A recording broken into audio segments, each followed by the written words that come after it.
Good morning students, welcome to online class. In our last class, we have learned tenses. Today we shall start the first lesson. Mention for you, will the world come to an end? You might have seen the movie 2012 around 10 years ago. In that movie, the destruction of the earth is shown. It was believed that the world will come to an end by the people imagining that the world come to an end, the Hollywood has produced that movie, but we all know that world has not come to an end. Still, it is existing. This lesson is all about our existing world predicted by different civilizations. Around 5000 years back, different civilization means Mayan civilization, Hindu civilization and Christian civilization were predicted about the destruction of the earth by the people. Okay, next we will start the lesson. I will explain line by line. The Mayan civilization was a group of people. Civilisation ಅಂದರೆ ನಾವು ಏನಂತ ಹೇಳ್ತೀವಿ, ನಾಗರಿಕತೆ ಅಂತ ಹೇಳ್ತೀವಿ. ಇಲ್ಲಿ ಮಯಾನ್ ಅನ್ನೋದು ಇಲ್ಲಿ ಸಿವಿಲೈಸೇಷನ್ ಇತ್ತು. ಸಿವಿಲೈಸೇಷನ್ ಅಂದರೆ ಗ್ರೂಪ್ ಆಫ್ ಪೀಪಲ್ ಅಂತಂದು ಹೇಳ್ತೀವಿ. ಒಂದು ಗುಂಪು ಅಂತಂದರೆ ಜನರ ಗುಂಪು ಅನ್ನೋದಕ್ಕೆ ನಾವು ಸಿವಿಲೈಸೇಷನ್ ಅಂತ ಹೇಳ್ತೀವಿ. Who lived in central America. Central ಅಮೇರಿಕಾದಲ್ಲಿ ಮಯಾನ್ ಸಿವಿಲೈಸೇಷನ್ ಅವರು ಅಲ್ಲಿ ವಾಸವಾಗಿದ್ದರು. They lived there for a very long time. ಬಹಳ ವರ್ಷದವರೆಗೆ ಅಲ್ಲಿ ವಾಸವಾಗಿದ್ದರು ಅಂತ ಹೇಳ್ಬೋದು ನಾವು. And some of the Mayan people live there even today. ಇನ್ನೂವರೆಗೂ ಕೂಡ ಅಲ್ಲಿ ಮಯಾನ್ ಸಿವಿಲೈಸೇಷನ್ ಅವರು ಆ ಜನರು ಇದ್ದಾರೆ ಅಂತ ಹೇಳಿ ನಾವು ಹೇಳ್ಬೋದು. They lived 4000 years ago. 4000 years means 2000 BC. About 2000 BC. The Mayans were the only people in the Americas to have a written language before Columbus came to the Americas in 1492 AD.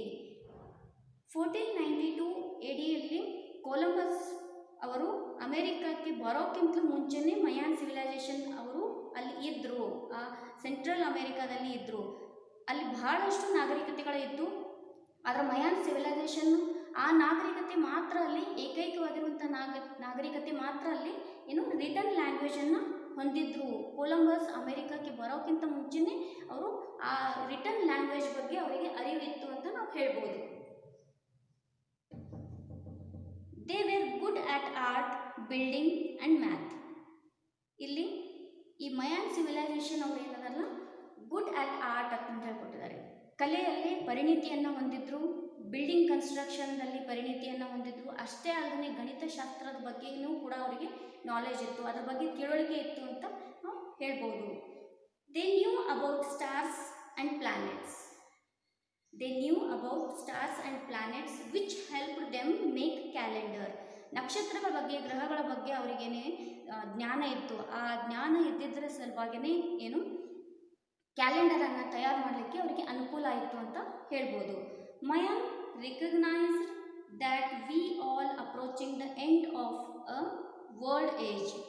ಮಯನ್ elders did not prophesy that everything will come to an end. ಇಲ್ಲಿ Mayan ಅನ್ನುವಂಥ civilisation ಅವರು ಗುರುತಿಸಲ್ಪಟ್ಟಿದ್ದರು, ಆ central ಅಮೆರಿಕಾದಲ್ಲಿ ಗುರುತಿಸಲ್ಪಟ್ಟಿದ್ದರು. ಅಷ್ಟೇ ಅಲ್ಲದೆ world end ಆಗ್ತದ ಅಂತ ಅನ್ನೋದನ್ನು ಕೂಡ ಹೇಳಿದರು. ಆದರೆ ಇಲ್ಲಿ Mayan elders did not prophesy that everything will come to an end. Mayan ಅವರ ಎಲ್ಡರ್ಸ್ ಅಂತ ಹೇಳಿದ್ರು, ಅವರ ಪೂರ್ವಜರು ಇಲ್ಲಿ ಏನು ಮಾಡಿದರು, ವರ್ಲ್ಡ್ ಎಂಡ್ ಆಗ್ತದ ಅಂತ ಅನ್ನೋದನ್ನು ಅಲ್ಲಿ ಮೆನ್ಷನ್ ಮಾಡಿಲ್ಲ. ಬರೀ ಏನು ಹೇಳಿದಾರೆ ಅಲ್ಲಿ ಒಂದು ಯುಗದಿಂದ ಮತ್ತೊಂದು ಯುಗಕ್ಕೆ ಕಾಲು ಇಡ್ತಾರೆ ಅಂತಂದೇಳಿ ಅಲ್ಲಿ ಕೊಟ್ಟಿದ್ದಾರೆ. Prophecy means there are some new words appears in this lesson. Prophecy means knowledge of the future. ಫ್ಯೂಚರಲ್ಲಿ ಏನಾಗ್ತದ ಅಂತ ಅನ್ನೋದನ್ನು ಮಯಾನ್ ಸಿವಿಲೈಸೇಷನ್ದಲ್ಲಿ ಇರುವಂತಹ ಎಲ್ಡರ್ಸು ಮುಂಚೆನೇ ಹೇಳಿದರು. ಅಂದರೆ ಏನೇನು ಚೇಂಜಸ್ ಆಗ್ತದೆ, ಯಾವ ಬದಲಾವಣೆಗಳು ಉಂಟಾಗ್ತದೆ, ಜನರಲ್ಲಿ ಏನು ಬದಲಾವಣೆಗಳು ಉಂಟಾಗ್ತೈತಿ, ನೇಚರ್ನಲ್ಲಿ ಏನು ಬದಲಾವಣೆ ಉಂಟಾಗ್ತದೆ ಅನ್ನೋದನ್ನು ಮುಂಚೆನೇ ಅವ್ರು ಏನು ಮಾಡಿದರು, ಪ್ರೊಫೆಸಿ ಅಂತಂದರೆ ಬದಲಾವಣೆ ಉಂಟಾಗ್ತದೆ ಅನ್ನೋದನ್ನು ಹೇಳಿದರು. ಅದರ ಬಗ್ಗೆ ನಾಲೆಜ್ ಇತ್ತು ಅವರಿಗೆ. ಫ್ಯೂಚರ್ ಬಗ್ಗೆ ಹೇಳುವಂತಹ ಒಂದು ನಾಲೆಡ್ಜ್ ಇತ್ತು ಅಂತ ಹೇಳ್ಬೋದು. Mayan elders did not prophesy that everything will come to an end. ಅವರು ಫ್ಯೂಚರ್ದಲ್ಲಿ ಏನು ಹೇಳಿದ್ರು ಅಂದರೆ ವರ್ಲ್ಡ್ ಎಂಡ್ ಆಗ್ತದ ಅಂತಂದರೆ ಅವರು ಹೇಳಿರಲಿಲ್ಲ. Rather this is a time of transition from one world age into another. ಏನು ಹೇಳಿದಾಗಲಿ ಟ್ರಾನ್ಸಿಷನ್ ಅಂತಂದರೆ ಚೇಂಜ್ ಅಂತಂದರೆ ಒಂದು ಯುಗದಿಂದ ಮತ್ತೊಂದು ಯುಗಕ್ಕೆ ಕಾಲಿಡ್ತಾರೆ ಅಂತಂತೇಳಿ ಇಲ್ಲಿ ಮೆನ್ಷನ್ ಮಾಡಿದ್ದಾರೆ. The message they gave concerns our making a choice of how we enter the future ahead. ಮುಂದಿನ ನಮ್ಮ ಜೀವನದಲ್ಲಿ ನಾವು ಯಾವ ರೀತಿ ನಮ್ಮ ಜೀವನಕ್ಕೆ ಕಾಲು ಇಡ್ತೀವಿ ಅಂತ ಅನ್ನೋದನ್ನು ಕನ್ಸರ್ನ್ ಇಟ್ಕೊಂಡು, concern means a feeling of sympathy for someone or something.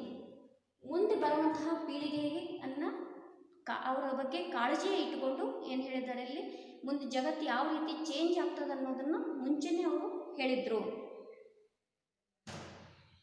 The message they gave concerns our making a choice of how we enter the future ahead. ನಮ್ಮ ಫ್ಯೂಚರನ್ನು ನಾವು ಯಾವ ರೀತಿ ಚಾಯ್ಸ್ ಮಾಡ್ಕೋತೀವಿ, ಒಳ್ಳೆಯ ರೀತಿಯಲ್ಲಿ ಅದನ್ನು ಚಾಯ್ಸ್ ಮಾಡ್ಕೋತೀವೋ, ಅದನ್ನು ಆಯ್ಕೆ ಮಾಡ್ಕೊಳ್ತೀವೋ ಅಥವಾ ಕೆಟ್ಟ ರೀತಿಯಲ್ಲಿ ಆಯ್ಕೆ ಮಾಡ್ಕೊಳ್ತೀವೋ ಅನ್ನೋದನ್ನು ನಮ್ಮ ಮೇಲೆ ಅದನ್ನು ಬಿಟ್ಟಿದ್ದಾರೆ. Our moving through with either resistance or acceptance will determine whether the transition will happen with cataclysmic changes or gradual peace and tranquility. There are some new words here. Resistance means disagree with. Another meaning is opposition. ಇಲ್ಲಿ ವಿರೋಧನೂ ಇದೆ, ಅಲ್ಲಿ ಪರವಾಗಿನೂ ಕೂಡ ಮಾತಾಡಿದ್ದಾರೆ. Acceptance means favorable reception. Determine means decide or modify or conclude. Cataclysmic means calamity or natural calamity ಅಂತ ಹೇಳ್ಬೋದು. Disasters are terrible, ಭಯಾನಕವಾಗಿರುವಂತಹ situation ಅನ್ನು ನಾವು ಫೇಸ್ ಮಾಡಬಹುದು ಅಂತ ಹೇಳಿದ್ದಾರೆ. Tranquillity means calm, a state of peace and quiet. ಶಾಂತಿ ನೆಮ್ಮದಿಯಿಂದ ಇರಬಹುದು. ಅದರ ಪರವಾಗಿ ಹೋದರೆ, ನಿಸರ್ಗದ ಪರವಾಗಿ ಹೋದರೆ, ಅದರ ಜೊತೆಗೆ ಹೋದರೆ ನಾವೇನು ಶಾಂತಿ ನೆಮ್ಮದಿಯಿಂದ ಇರಬಹುದು. ಅದರ ವಿರೋಧವಾಗಿ ಹೋದರೆ ನಾವೇನು ನ್ಯಾಚುರಲ್ ಕೆಲಾಮಿಟಿಯನ್ನು ಫೇಸ್ ಮಾಡ್ಬೋದು ಅಥವಾ ಭಯಾನಕವಾಗಿರುವಂಥ ಸಿಚುವೇಶನನ್ನು ಫೇಸ್ ಮಾಡ್ಬೋದು ಅಂತ ಮಯಾನ್ ಸಿವಿಲೈಸೇಷನ್ದಲ್ಲಿರುವಂಥ ಎಲ್ಡರ್ಸು ಮುಂಚೆನೇ ಏನು ಮಾಡಿದ್ರು, ಫ್ಯೂಚರ್ ಬಗ್ಗೆ ಪ್ರಿಡಿಕ್ಟ್ ಮಾಡಿದರು. Next, gradual means proceeding in small stages. ಕ್ರಮೇಣವಾಗಿ ಬದಲಾವಣೆಗಳು ಉಂಟಾಗ್ತದೆ ಅಂತೇಳಿ ಹೇಳಿದ್ದಾರೆ. Last one, prediction means foretell, tell in advance. ಮುಂದೆ ಆಗೋದನ್ನು ಮುಂಚಿತವಾಗಿ ಹೇಳೋದಕ್ಕೆ ನಾವು ಏನಂತ ಹೇಳ್ತೀವಿ, ಪ್ರಿಡಿಕ್ಷನ್ ಅಂತ ಹೇಳ್ತೀವಿ.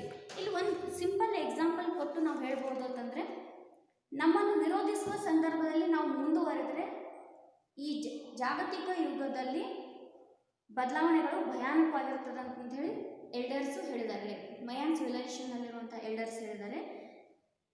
ಅದರ ಭಯಾನಕವಾಗಿರುವಂತಹ ಅದರ ಸಿಚುವೇಶನ್ ಅಂದರೆ ಪ್ರಳಯ ಆಗಬಹುದು, ಪ್ರಳಯದಿಂದ ಕೂಡಿರ್ತದೆ ಅಂತಂದೇಳಿ ಫ್ಯೂಚರನ್ನು ಪ್ರಿಡಿಕ್ಟ್ ಮಾಡಿದರು. ಅದೇ ರೀತಿ ನಾವು ವಿರೋಧವಾಗಿದ್ದರೆ, ವಿರೋಧಪಡಿಸಿದರೆ, ನಿಸರ್ಗದ ವಿರುದ್ಧ ಹೋದರೆ, ಅದೇ ರೀತಿ ಮುಂದುವರೆದರೆ ಈ ಜಾಗತಿಕ ಯುಗವು ಕ್ರಮೇಣವಾಗಿ ಶಾಂತಿ ಮತ್ತು ನೆಮ್ಮದಿಯಿಂದ ಬದಲಾವಣೆಯಾಗುತ್ತದೆ ಅಂತ ಹೇಳಿದ್ದಾರೆ. ಇದಕ್ಕೊಂದು ಸಿಂಪಲ್ ಎಕ್ಸಾಂಪಲ್ ಕೊಡಬೇಕು ಅಂತಂದರೆ, ನಾವು ಸ್ವಾಭಾವಿಕವಾಗಿ ಹರಿಯುವಂತಹ ನದಿ ಏನಿರ್ತೈತಲ್ಲ, ಅದಕ್ಕೆ ಆಣೆಕಟ್ಟನ್ನು ಕಟ್ಟಿದರೆ ಏನಾಗ್ತೈತಿ, ಅವಾಗ ನ್ಯಾಚುರಲ್ ಆಗಿ ಹರಿಯುವಂತಹ ನದಿಗೆ ನಾವು ಆಣೆಕಟ್ಟನ್ನು ಕಟ್ಟಿದಾಗ, ವಿರೋಧಪಡಿಸಿದಾಗ ಅವಾಗ ಏನಾಗ್ತದೆ, ನೀರಿನ ಪ್ರವಾಹ ಆಗುವಂತಹ ಸಂದರ್ಭ ಉಂಟಾಗಬಹುದು. ಕೆಲವೊಂದು ಸರ್ತಿ ನೀರು ಅದರ ಪ್ರವಾಹ ಉಂಟಾಗ್ಬೋದು ಅಂತ ಹೇಳ್ಬೋದು, ನೀರಿನ ಪ್ರವಾಹ ಉಂಟಾಗ್ಬೋದು. It is amazing that both the Mayans and the Hindus predicted at about the same time over 5000 years ago. Amazing ಅಂತಂದರೆ ಇಲ್ಲಿ ನಾವೇನು ವಿಸ್ಮಯಕಾರಿ ಇರುವಂತಹ ಒಂದು ಘಟನೆ ಅಂತಂದರೆ, ಮಯಾನ್ ಸಿವಿಲೈಸೇಷನ್ ಅವರು ಪ್ರಿಡಿಕ್ಟ್ ಮಾಡಿದರು, ಹಿಂದೂ ಸಿವಿಲೈಸೇಷನ್ ಅವರು ಕೂಡ ಪ್ರಿಡಿಕ್ಟ್ ಮಾಡಿದರು. ಆದರೆ ಇಬ್ಬರೂ ಏನಿಲ್ಲ ಸೇಮ್ ಟೈಮ್ನಲ್ಲಿ ಇದ್ದರು. ಪ್ರಿಡಿಕ್ಷನ್ ಮಾಡಿದಂತಹ ಏನು ಸಿಚುವೇಶನ್ ಇತ್ತಲ್ಲ, ಆ ಒಂದು ವಿಷಯದ ಬಗ್ಗೆ ಏನು ಪ್ರಿಡಿಕ್ಷನ್ ಮಾಡಿದ್ರಲ್ಲ ಅದು ಒಂದೇ ಥರನಾಗಿತ್ತು. ಅದು ಒಂದು ವಿಸ್ಮಯಕಾರಿಯಾಗಿರುವಂತಹ ಒಂದು ಸಂಗತಿ ಅಂತ ಹೇಳ್ಬೋದು ನಾವು. 5000 years ago, the end of the world and a totally new world.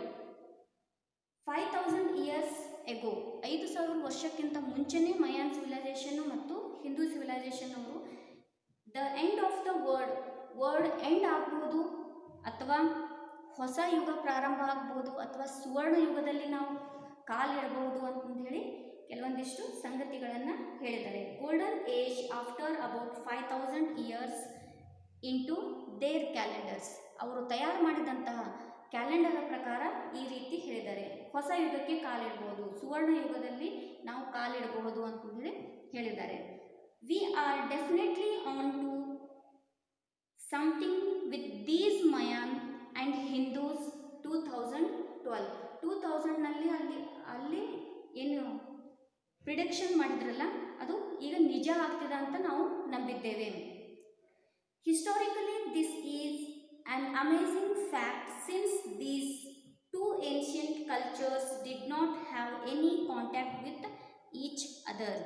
Historically ಅಂದರೆ ಐತಿಹಾಸಿಕವಾಗಿ ಇತಿಹಾಸದಲ್ಲಿ ಒಂದು ಬರೆದಿಡುವಂತಹ ಒಂದು ಘಟನೆ ಅಂತಂದರೆ ಇಲ್ಲಿ ಮಯಾನ್ ಸಿವಿಲೈಸೇಷನ್ ಅವರು ಒಂದು ಕಡೆ ಇದ್ದರೆ, ಆಮೇಲೆ ಹಿಂದೂ ಸಿವಿಲೈಸೇಷನ್ ಅವರು ಬೇರೆ ಕಡೆ ಇದ್ದರು. ಇಬ್ಬರಿಗೂ ಏನೈತಿಲ್ಲ ಯಾವುದೇ ಕಾಂಟ್ಯಾಕ್ಟೂ ಇರಲಿಲ್ಲ, ಯಾವುದೇ ಸಂಬಂಧ ಇರಲಿಲ್ಲ. ಆದರೂ ಕೂಡ ಇವು ಎರಡೂ ನಾಗರಿಕತೆಗಳು ಪ್ರಾಚೀನ ಕಾಲದಲ್ಲಿ ಇರುವಂತಹ ನಾಗರಿಕತೆಗಳು, ಪ್ರಾಚೀನ ಸಂಪ್ರದಾಯವನ್ನು ಹೊಂದಿದ್ವು.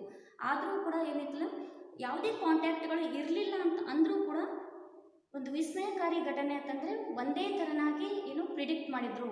ವರ್ಲ್ಡ್ ಎಂಡ್ ಆಗ್ತದ ಅಥವಾ ಹೊಸ ಯುಗಕ್ಕೆ ಪ್ರಾರಂಭ ಮಾಡ್ತಾರೆ, ಸುವರ್ಣ ಯುಗದಲ್ಲಿ ಕಾಲಿಡ್ತಾರೆ, ಒಂದು ಯುಗದಿಂದ ಮತ್ತೊಂದು ಯುಗಕ್ಕೆ ಚೇಂಜ್ ಆಗ್ತದೆ ಅಂತ ಅನ್ನುವಂಥ ಒಂದು ಪ್ರಿಡಿಕ್ಷನ್ನ ಕೊಟ್ಟಿದ್ರು ಅಂತ ಹೇಳ್ಬೋದು. Look at the prediction by the Hindus. ಇಲ್ಲಿವರೆಗೂ ಮಯಾನ್ ಸಿವಿಲೈಸೇಷನ್ ಅವರು ಏನು ಪ್ರಿಡಿಕ್ಟ್ ಮಾಡಿದ್ರು ಅಂತ ಅನ್ನೋದನ್ನು ನಾವು ನೋಡಿದ್ವಿ. ನೆಕ್ಸ್ಟ್ ಪ್ಯಾರಾಗ್ರಾಫ್ದಲ್ಲಿ ಏನು ಹೇಳ್ತಾರೆ, ಹಿಂದೂ ಸಿವಿಲೈಸೇಷನ್ ಅವರು ಏನನ್ನು ಪ್ರಿಡಿಕ್ಟ್ ಮಾಡ್ತಾರೆ ಅಂತ ಅನ್ನೋದನ್ನು ನಾವು ನೆಕ್ಸ್ಟ್ ಕ್ಲಾಸ್ನಲ್ಲಿ ನಾವು ನೋಡೋಣ. Thank you.